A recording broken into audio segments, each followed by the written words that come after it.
வாழ்க்கையில முன்னேற ஆசைப்படுறது தப்பு இல்லைங்க.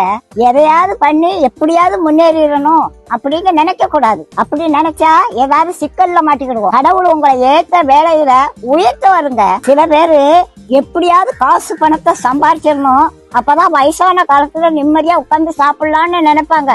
வயசான காலத்துல காசு பணம் எல்லாம் இருக்கும், ஆனா ஒன்னும் அனுபவிக்க முடியாது. பாட்டி வீட்டுல ஒரு எலி ரொம்ப நாளா தொண்டை பண்ணிக்கிட்டு இருந்தது. அதை எப்படியாவது பிடிச்சிடணும்னு கூண்டுக்குள்ள ஒரு தேங்காய் துண்டை குத்தி வச்சேன். ஒரு 9 மணிக்கு சத்தம் கடிச்சு எலி மாட்டிக்கிட்டுச்சு. சரி இருக்கட்டும், காலையில எந்திரிச்சு காட்டு பக்கத்துல கொண்டு திறந்து விடுவோம் அப்படின்னு நினைச்சு தூங்கிட்டேன். காலையில பார்த்தா எலி உள்ளதான் இருந்துச்சு.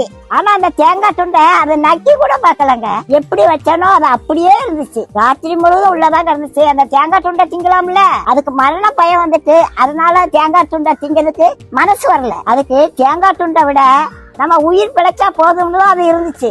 அதே மாதிரிதாங்க காசு பணத்தை சேர்த்து வச்சாங்க கடைசி காலத்துல ஒன்னையும் அனுபவிக்க மாட்டாங்க. லட்டை பார்த்த உடனே வாயில எச்சி வரும், ஆனா டாக்டர் சொன்னது ஞாபகத்துக்கு வரும், லட்டை தின்றாத சுகர் ஏறி போயிரும் அப்படின்னு சொல்லியிருக்காங்க. ஆசைப்பட்ட ஒரு லட்டை திங்க முடியல, காசு பணம் இருந்து என்ன செய்ய? கடவுளோட ஆசீர்வாதம் இருந்துச்சுன்னா கடைசி வரைக்கும் நல்லா சாப்பிடலாங்க. நாளைய தினத்தை குறிச்சு கவலைப்படாதீங்க. அந்தந்த நாளைக்கு அந்தந்த நாளோட பாடு போதுங்க. இன்னைக்கு சாப்பாடு கொடுத்த கடவுள் நாளைக்கு சாப்பாடு கொடுப்பாரு. நீதி நேர்மை உண்மை உத்தமமா மட்டும் வாழுங்க. கடவுள் ஒரு நாளும் உங்களுக்கு ஒரு குறையும் வைக்க மாட்டாங்க. நம்ம எப்படி சம்பாதிக்கோங்கிறத கடவுள் பார்த்துக்கிட்டே இருக்காருங்க.